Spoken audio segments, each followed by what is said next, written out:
মানুষের মনে যদি কালো দাগ একবার লেগে যায় সেটি কিন্তু সহজে মোছা যাবে না। যারা আনন্দ পেয়েছেন, বক্তৃতা করেছেন যে জেলখানায় গিয়ে আমাকে দেখতে হবে, আর আমাকে দেখতে পাবে না লালমনিরহাটের লোক, অনেক আনন্দে বক্তৃতা করেছেন, মনে রাখেন আমরা খাতার পাতা লিখে রাখছি। এই দিন চিরদিন থাকবে না। 7ই জানুয়ারি নির্বাচনের আগে তো এটা বলেছিল, ভোট দিতে না গেলে সরকারের সকল সুযোগ সুবিধা থেকে বঞ্চিত করা হবে। শেখ হাসিনা নিজে বলার পরও বাংলাদেশের মানুষ শেখ হাসিনার আহ্বানকে লাথি মেরে ভোট বাক্সের উপস্থিত হয় না। গরিব লোকও যায় নাই, বলছে আমার ভিজিএফ কার্ড বাতিল করো, তবু তোমার এই দামি নির্বাচনে আমরা অংশগ্রহণ করব না। ওরাই বাংলাদেশের সৈনিক, ওরাই বাংলাদেশের দেশপ্রেমিক, আর তোমরা হলে ডাকাত, তোমরা চোর, তোমরা বাটপার, তোমরা দুর্নীতিবাজ, তোমরা মানুষের ভোটের অধিকারকে ছিনিয়ে নিয়েছ। সুতরাং ওই মানুষকে আমরা স্যালুট করি, গরিব মানুষকে, যারা লোভ লালসাকে উপেক্ষা করে, ভয় ভীতিকে উপেক্ষা করে ভোট কেন্দ্রে উপস্থিত হয়নি। সুতরাং আমি আবারও তাদেরকে অভিনন্দন জানাই যে তারা দুঃসাহস পরিচয় দিয়েছে বিএনপিতে যোগদান করে। আমাদের পথ অত্যন্ত কঠিন। একটু আগে আমাদের চেয়ারম্যান দেলার সাহেব বললেন ওনাকে হত্যা মামলার আসামি করা হয়েছে, পুলিশের গাড়ি ভাঙার আসামি করা হয়েছে, সব গায়েবী মামলা। শুধু চেয়ারম্যান পঞ্চগ্রামের নয়, বড়বাড়ি সহ, আমি সহ এই মঞ্চে যারা বসে আছি আমরা সবাই হত্যাকাণ্ডের আসামি হয়েছি। নিরীহ মানুষকে যেভাবে নির্যাতন করা হয়েছে। 28 তারিখে মহাসমাবেশ ছিল ঢাকার পল্টনে। কি সমাবেশ ছিল! একটি গণতান্ত্রিক পরিবেশ তৈরির দাবি ছিল, একটি নিরপেক্ষ নির্বাচনের দাবি ছিল আমাদের, যে নির্বাচনে জনগণ তার ভোটের অধিকার প্রয়োগ করতে পারবে শান্তিপূর্ণভাবে, উৎসবে। বাংলাদেশের আগের ভোট হতো উৎসবের, আনন্দে, মানুষ হাসি খুশি করে ভোট দিত, পান খাইতো, চা খাইতো, খেয়ে আনন্দের সঙ্গে বলতো যে আমি ভোট দিয়ে আসছি। আর এখন ভোট আসলে মানুষের বুক দুরু দুরু করে, ভয় পায় যে ভোট দিতে যেতে পারবো কিনা, ভোট দিলে সেটা গণনা হবে কিনা। এই দাবিটাই আমরা করেছিলাম 28 তারিখ, শান্তিপূর্ণ সমাবেশ। আমিও উপস্থিত ছিলাম সেই সমাবেশে, এখানে অনেকেই ছিলেন। হঠাৎ করে পশ্চিম দিক থেকে সাউন্ড গ্রেনেড, টিয়ার গ্যাস এবং রাবার বুলেট অতর্কিত হামলা করা হলো একটি শান্তিপূর্ণ সমাবেশে। কারণ সমস্ত বাংলাদেশের 90% মানুষ বিএনপি তত্ত্বাবধায়ক সরকারের দাবির সঙ্গে একমত পোষণ করেছিল। শেখ হাসিনার ভালো লাগে না। কারণ শেখ হাসিনার ভালো লাগে না এই কারণেই, শেখ হাসিনা খুব ভালো করে জানেন নির্বাচন যদি অবাধ নিরপেক্ষ হয় ওনারও জামানত মনে হয় বাজেয়াপ্ত হয়ে যাবে। সে কারণে উনি চায় না বাংলাদেশে কোন অবাধ সুষ্ঠু নির্বাচন হোক। নিশ্চয়ই আপনাদের মনে আছে 2014 সালে একটা নির্বাচন হয়েছিল, ওইখানে 153টা আসনে কোনো প্রতিদ্বন্দ্বিতা হয় নাই, বিনা প্রতিদ্বন্দ্বিতায় নির্বাচিত হয়েছে 153 জন এমপি। পৃথিবীর ইতিহাসে এটা খুঁজতে পাওয়া যায় না। একটা প্রাইমারি স্কুলের ভোট হলে সেখানে 3 জন প্রতিদ্বন্দ্বিতা করে, আর জাতীয় সংসদ নির্বাচন হয়েছে কোনো প্রতিদ্বন্দ্বিতা হয়নি। শেখ হাসিনার নমুনা এই ধরনের গণতন্ত্র। অনেকে বলেন যে 2014 সালে ভোটে না গিয়ে বিএনপি ভুল করেছে।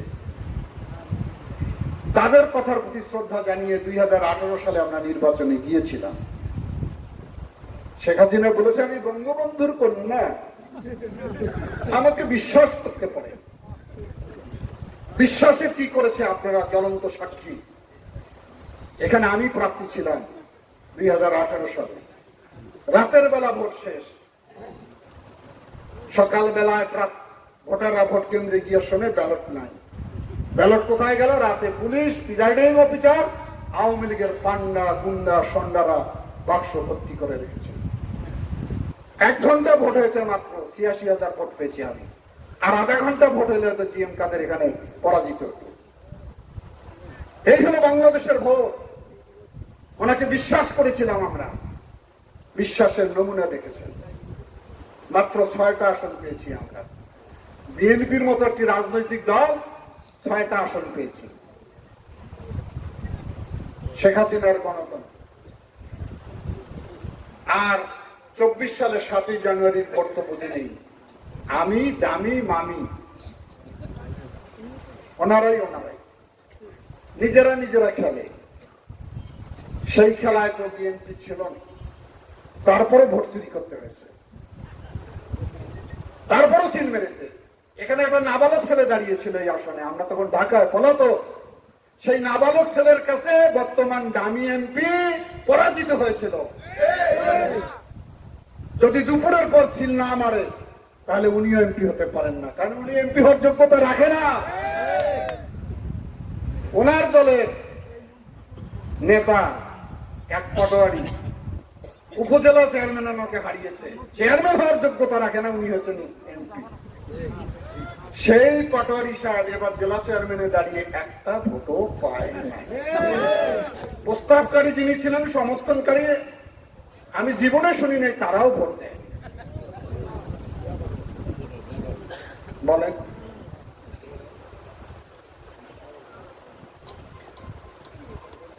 একটা নাবালক ছেলের কাছে পরাজিত হয়েছে। তারা হয়েছে এরকম বাংলাদেশ। তাহলে কি হলো? 14, 18, 24 সাল ইনি হলেন গণতন্ত্রের মানুষ কন্যা, গণতন্ত্রের কুকন্যা হলেন ইনি। গণতন্ত্রের গলা টিপে অনেক আগে হত্যা করে দিয়েছেন। মানুষের কথা বলার অধিকার নাই, বলতে পারি না। শান্তিপূর্ণ মহাসমাবেশকে ভেঙে তছনছ করে দিলেন। 26,000 নেতা কর্মীকে গ্রেপ্তার করা হলো। আমাদের প্রিয় মহাসচিব একজন সজ্জন ব্যক্তি, ভদ্রলোক, তাকে 11টা মামলায় সেদিন গ্রেপ্তার করা হয়েছে। উনি নাকি অ্যাম্বুলেন্স ভেঙেছেন, পল্টনের থানা আক্রমণ করেছেন, চিফ জাস্টিস বাসা নাকি ভেঙেছেন। কত বড় নির্লজ্জ, কত বড় মিথ্যাবাদী এই সরকার। মির্জা ফখরুল ইসলাম আলমগীর মঞ্চে বসেছিল, মির্জা আব্বাস, আমির খসরু মাহমুদ সহ সমস্ত নেতারা। 2 মাইল দূরে চিফ জাস্টিসের বাসা। আওয়ামী লীগের নাটক। সেই বাসা ভেঙে আমাদের সকল নেতাকে গ্রেপ্তার করে বন্দী করে রাখা হলো, আমাদের বিরুদ্ধে মামলা দেওয়া হলো। কেন? আমরা যদি স্বাভাবিকভাবে চলাচল করতে পারি, আমরা যদি মানুষকে কাছে টানতে পারি, তাহলে ভোট তারা করতে পারবে না। সে কারণেই বন্দী করে রাখি। তাদেরই মন্ত্রী আব্দুর রাজ্জাক বলেছিল, যদি বিএনপির এই 23,000, 26,000 লোককে আমরা বন্দী না করতাম তাহলে আমরা ভোট করতে পারতাম না। পারত কি? পারবে না। তাহলে এই দেশ কি বাংলাদেশ? এই দেশের জন্য কি 30 লক্ষ মানুষ শহীদ হয়েছে? এই দেশের জন্য কি 2 লক্ষ মা বোন ইজ্জত দিয়েছে এই বাংলাদেশের জন্য? যে দেশে সাধারণ মানুষের ভোট দেওয়ার ক্ষমতা রহিত করে দিয়েছে এই সরকার।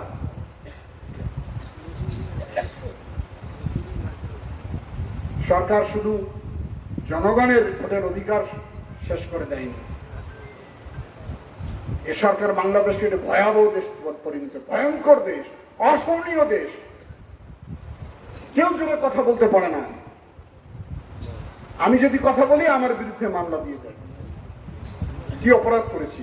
লালমনিরহাটের লোক আমাকে চিনে না, জানে না। আমার শৈশব, কৈশোর, যৌবনের দিনগুলো আপনার সঙ্গে আমি বড় হয়েছি।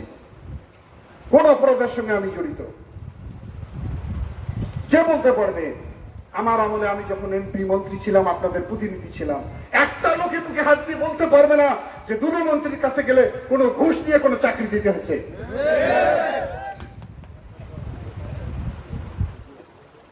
কোন বিচার সালিশ করতে গিয়ে চাকরি টাকা নিতে হয়েছে। এই দেউতি স্কুলের মাঠে দাঁড়িয়ে বলতে চাই হেডমাস্টারকে, আপনি চাকরি পেয়েছেন, বিনা টাকা কি চাকরি পেয়েছেন? আপনি আওয়ামী লীগে তো যোগদান করেছেন, কত টাকা দিয়েছেন সব খবর আমার কাছে আছে, কাকে টাকা দিয়েছেন সেই হিসাব আমার কাছে আছে। একটা লোক দাঁড়িয়ে বলতে পারবে না। আমাদের বিরুদ্ধে মামলা উপহাস করে, জেলখানায় গিয়ে দেখা। জেল তো আমাদের শিরোধার্য। আমার নেত্রী জেলখানায়, তারেক রহমান দেশান্তরিত, হাজার হাজার লোক, কিন্তু বিএনপিকে ভাঙতে পারে নাই, পারবে না। পুড়ে পুড়ে সোনা যেমন খাঁটি হয়, বিএনপি সেই পুড়ে পুড়ে খাঁটি হয়েছে।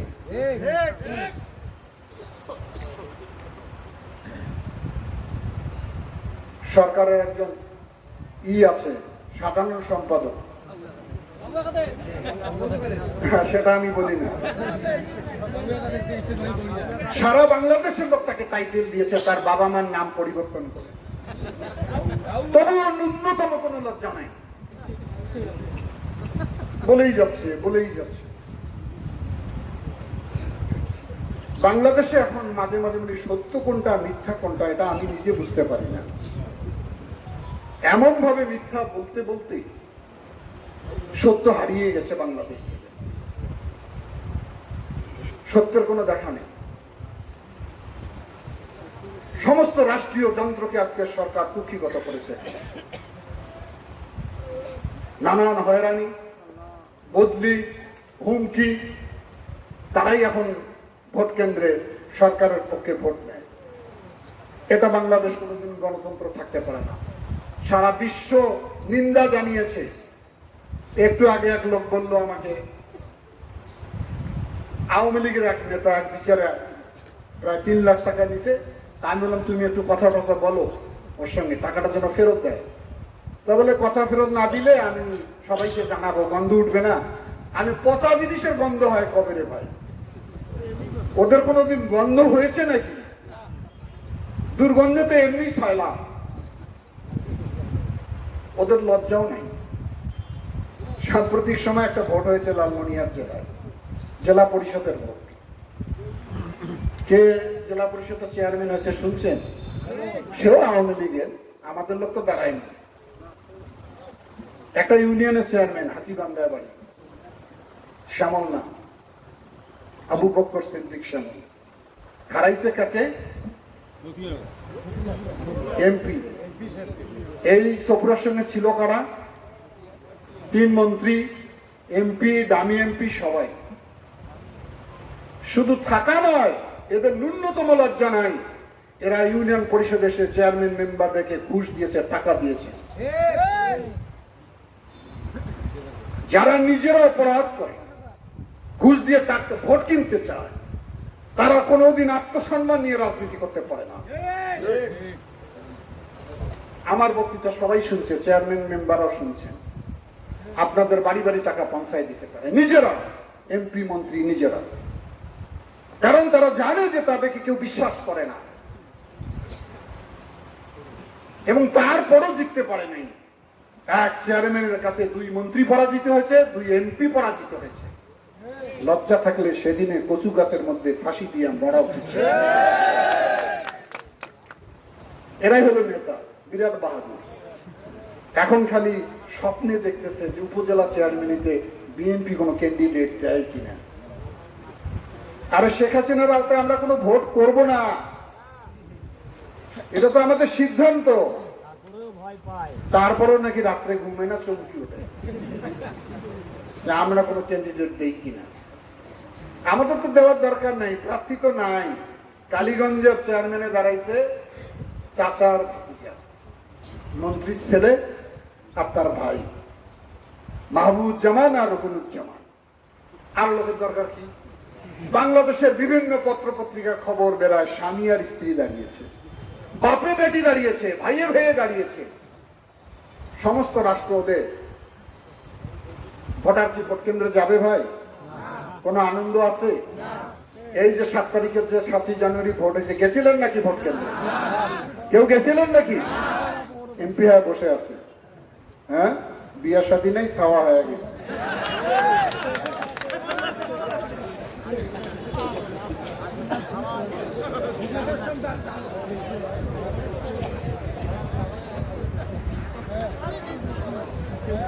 আমাদের 29 তারিখে একটা ঘটনা ঘটেছে লালমনিরহাটে। 28 তারিখ আমরা ঢাকায় আসতে পারি নাই। মহেন্দ্রনগরের 2 আওয়ামী লীগ দীর্ঘদিন ধরে তাদের সংঘর্ষ। এক সংঘর্ষে বুলেট নামে একটি লোককে, ছেলেকে হত্যা করেছিল আওয়ামী লীগের আর এক গ্রুপ। সেই সংঘর্ষ 29 তারিখ সুযোগ নিয়ে তাদেরই ছেলেকে তারা মারপিট করেছে, আহত করেছে, এবং আমাদের কাছে তথ্য রয়েছে সে জীবন বাঁচানোর জন্য অনেক আকুতি করেছে, কিন্তু তাকে বাঁচতে দেওয়া হয়নি। মৃত্যু নিশ্চিত করে আমাদের সকলের বিরুদ্ধে মামলা দিয়েছে, মামলা দিয়ে ক্ষান্ত হয়নি। মহেন্দ্রনগর দিন যারা যান তাকিয়ে দেখুন, পাখানাদার বাহিনী বলে এরকম নৃশংস কাজ করে নাই। সমস্ত অফিস মাটির সঙ্গে ধুলায় মিশাই দিয়েছে, 67টি বাড়ি লুট করেছে, 152টা মানুষকে জিম্মি করে তাদের কাছ থেকে টাকা নিয়েছে। পুকুরের মাছ, এই যে মোদী চেয়ারম্যান এখানে আছে, জাল দিয়ে সমস্ত পুকুরের মাছ মেরে নিয়েছে। মুরগির খামারের মুরগি দিয়ে উৎসব করেছে, গরু ছাগল নিয়ে গেছে, বাড়ির থেকে ধান কেটে নিয়ে গেছে। ওই সমস্ত গরিব এলাকার মানুষ আত্মনাদে আত্মহত্যা করেছেন, আর দামি এমপি আপনি মুসকি মুসকি হাসেন। মানুষকে নিরাপত্তা দিতে পারেননি, উল্টো মামলা দেন আমাদের বিরুদ্ধে। কাজটি আপনার লুটপাটের নেতৃত্ব দেওয়া, না ওই সমস্ত মানুষকে শান্তি রক্ষা করা? নিজেরা হত্যাকাণ্ড ঘটাবে না লুটপাট করেছেন, দগদগ হয়ে আছে। মামলা আজকে নেবেন না, 10 বছর পরে এই মামলা আমরা করব এবং বিচারের কাঠ করে আমরা। আমাদের কত নেতা, মহেন্দ্রনগরের সাধারণ সম্পাদক আব্দুল্লাহ মন্ডল, আমাদের সাবেক উপজেলা চেয়ারম্যান এ কে মমিনুল হক এখনো জেলখানায়।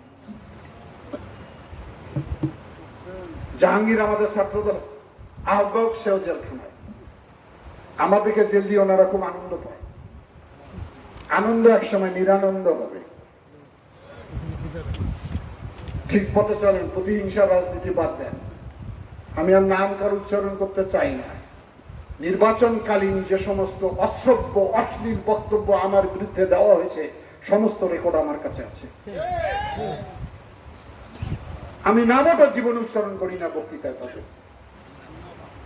আমার ভাই, আমার বাবা সম্পর্কে যে কথা বলা হয়েছে, যিনি স্বাধীনতার মহান যুদ্ধে আত্মহত্যা দিয়ে বাংলাদেশের স্বাধীনতা ত্বরান্বিত করেছেন, তাকে নিয়ে যে কথা বলা হয়েছে, এগুলো মনের দুঃখে বলছি। জাতীয় রাজনীতির বাইরে এরা কলঙ্কিত করেছে আমাদেরকে। মনে রাখেন, বলি না এক মাঘে শীত যায় না। সরকার শুধু বিএনপির পিছনে ঘোরে, দুনিয়ার গোয়েন্দা আমাদের পিছনে। কোথায় যাই সঙ্গে সঙ্গে গোয়েন্দা গিয়ে হাজির। বেনজিরের নাম শুনছেন না?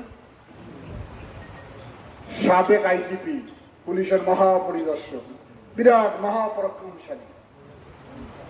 তাদেরই পত্রিকা কালবেলা, কালের কণ্ঠ, এগুলো আমাদের পত্রিকা না, ওই বসুন্ধরা গ্রুপের পত্রিকা। শেখ হাসিনার টাকায় যে পত্রিকা চলে, ব্যানার হেডলাইন উঠে গেল যে 17,000 কোটি টাকার মালিক হয়েছে বেনজির। আর যদি 1 বছর চাকরি থাকতো তাহলে গোপালগঞ্জ সম্পূর্ণ কিনে নিত। শেখ হাসিনাকে নাকি যাওয়া লাগতো বেনজিরের জমির উপর দিয়ে। কোথায় বাড়ি, কোথায় রিসোর্ট, কোথায় ইন্ডাস্ট্রি, ডিটেলস লিখে দিয়েছে। দুদক সেখানে যায় না, খোঁজ নেয় না। 22 বছর আগে বিএনপি ক্ষমতা ছাড়ছে, বিএনপির নেতা কর্মীর বাড়িতে খোঁজ নেয়, বাড়ি বানাইছে কিনা, মোটর গাড়ি কিনছে কিনা। এখন পর্যন্ত বেনজিরকে গ্রেপ্তার তো দূরের কথা, মামলাও করেনি। আর মির্জা আলমগীরকে, মির্জা আব্বাস, আমির খসরু মাহমুদ, মোয়াজ্জেম হোসেন আলাল, খায়রুল কবির খোকন, বরকতুল্লাহ বুলু, যত বিএনপির লোক আছে সব গ্রেপ্তার। ওনারা হলেন সাধু, আমরা হইলাম ডাকাত। বাংলাদেশকে ফোকলা করে দিয়েছে শেখ হাসিনার নেতৃত্বে। এস আলমের কথা সবাই জানেন। হাইকোর্ট আদেশ দিয়েছিল যে তার বিরুদ্ধে তদন্ত করা হোক। ইসলামিক ব্যাংক থেকে একই দিনে 25,000 কোটি টাকা লুট করেছে। সেই হাইকোর্টের আদেশ অ্যাপিলেট ডিভিশনে স্থগিত করে দিয়েছে, তদন্ত হয় না। সামিট গ্রুপ বাংলাদেশ থেকে সিঙ্গাপুরে শ্রেষ্ঠ ধনীর তালিকায় অবতীর্ণ হয়েছে আজিজ খান। শ্রেষ্ঠ ধনী বলে বাংলাদেশের লোক সিঙ্গাপুরের মতো দেশে হয়েছে। আর বাংলাদেশের মানুষ ভাত পায় না, মরিচ কিনে তার পয়সা নাই, আলু কিনে তার টাকা নাই, বউয়ের সঙ্গে ঝগড়া, বেটার সঙ্গে ঝগড়া করে, খাইতে পারে না। সেগুলো খোঁজ নেন, সেগুলোর দেখা দেখিনি। বাংলাদেশকে একটি সার্বভৌম রাষ্ট্র মাঝে মাঝে চিন্তা করি। এই গত 1 মাসে লালমনিরহাটে 3টি তরতাজা ছেলেকে সীমান্তে গুলি করে হত্যা করা হয়েছে। গতকালকে আবুল কালামকে পাটগ্রামে গুলি করে মেরেছে। এটা কি বাংলাদেশ? এটা কি স্বাধীন? আমরা পিন্ডির থেকে এসে কি দিল্লির আওতায় চলে গেলাম নাকি? আমরা কই চীনের সীমানা তো আছে ভারতের সঙ্গে, গুলি করে দেখুক না একদিন কেমন 12 বাজায়। ইরানে গুলি করে দেখুক না কি অবস্থা করে। পাকিস্তানের সঙ্গে করে দেখুক না কেমনে পারে। সেখানে বাহাদুর নাই। যত নিরীহ, যত কমজোরি লোক আমরা, আমাদের উপরে যত জুলুম অত্যাচার, সরকার তার প্রতিবাদ করে না। ভারতের রাষ্ট্রদূতকে একদিনও ডেকে প্রতিবাদ জানায় না। তারা বলে আমার লোককে যতই গুলি করো অসুবিধা নাই, আমাকে ক্ষমতায় রাখো। আমাদের ভিতরে ট্রানজিট দিয়েছে, আর তিস্তা নদীতে পানি নাই, দিয়ে দেখেন শুধু দুধু বালু, বালু আর বালু। তিস্তা মহাপরিকল্পনা গ্রহণ করার কথা আমরা শুনি কত বছর ধরে, অথচ ভারতের আপত্তির কারণে সে প্রকল্প বাস্তবায়ন হয় না।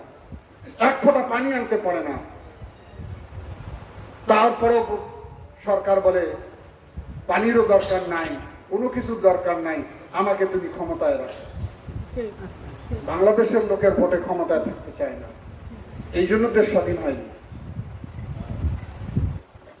আমি মনে করি সরকারের দুর্নীতি, অত্যাচার, ভোট ডাকাতি এমন একটা পর্যায়ে চলে গেছে, মানুষকে আর মানুষ মনে করে না।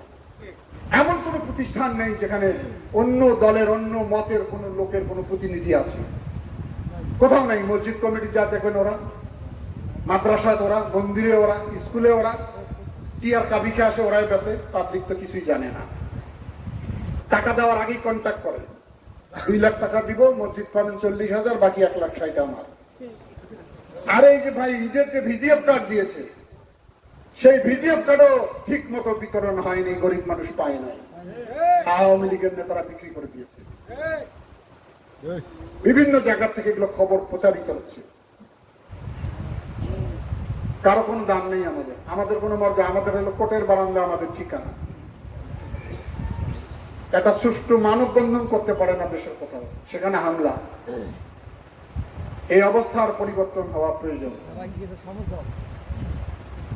অনেকে হতাশ হন, কবে কোন দিন পরিবর্তন হবে। ওই যে বললাম, কোন যুগে, কোন কালেই কোন স্বৈরাচার দীর্ঘদিন থাকতে পারে নাই। পতন হয়, এবং সে পতন হয় ভয়াবহ। আমরা মনে করি যে রাজনৈতিক সংস্কৃতি তৈরি হয়েছে বাংলাদেশে, রাজনীতি থেকে মানুষ আজকে বিমুখ হয়েছে, রাজনীতিবিদদের কথা শুনতে চায় না। আমার আদর্শ, তাদের আদর্শ আমরা প্রচার করব, জনগণ যাকে ভালো মনে করে তাকে নেবে। খেলা হবে 2 দল, মোহামেডান আবাহনী, দর্শক ভরে যাবে মাঠের চতুর্দিকে, খেলা দেখে তালি দেবে, যে কোনো এক দল জিতবে। খেলা যদি আবাহনী আবাহনী হয়, খেলা যদি মোহামেডানে মোহামেডান হয়, সেই খেলা কি দর্শক দেখতে যাবে? দেখতে যায় না। এখন মানুষকে কিভাবে ভোট কেন্দ্রে আনবে সেই পায় তারা করে, পুলিশ পাঠায়, চেয়ারম্যান যাদের আছে ওই দলের তারা ভয়ভীতি দেখায়, ভোট দিতে না গেলে ভিজিয়ে বাতিল করে দিব। এটি কি হতে পারে? যে সমস্ত প্রিজাইডিং পুলিং অফিসার থাকে তারাই অন্যায় কাজটা করতে চায় না অনেকেই, কিন্তু তাদেরকে বন্দুক ধরা বলা হয় যে তোমাকে ট্রান্সফার করা হবে, এটা সিল মারতেই হবে। কারণ সরকার যদি এত উন্নয়ন করে থাকে, এতই যদি ভালোবাসা মানুষের, ওটালে বাংলাদেশ তো খালি এখন আওয়ামী লীগ আওয়ামী লীগ আর কোথাও যে অন্য দল আছে আমি তো মনে করি না। সবই তো আওয়ামী লীগ। বাসও বলে আওয়ামী লীগ, গাছও বলে আওয়ামী লীগ, খুঁটিও বলে আওয়ামী লীগ, লাইট পোস্ট আওয়ামী লীগ, সবই তো আওয়ামী লীগ। তো ওদের ভয়টা কোথায়? ভয় হলো জনগণকে। এত আওয়ামী লীগ থাকতে সুন্দর অবাধ নির্বাচন দিতে ওদের ভয় কেন? জানে যে একবার যদি ব্যালট বাংলাদেশের লোক ঠিক মতো পায়, ওদের সমুদ্রের গহ্বরে নিমজ্জিত করে দেবে।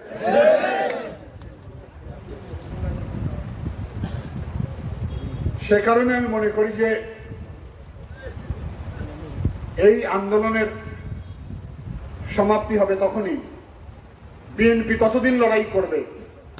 শুনলেন জাতীয় পার্টি এই বারবার এই সরকারকে ক্ষমতায় আনার জন্য সিঁড়ি হিসাবে ব্যবহার হয়েছে। চোর থাকলে চোরের থাপাইতে থাকে না, থাপাইতের কাজ করছে জাতীয় পার্টি।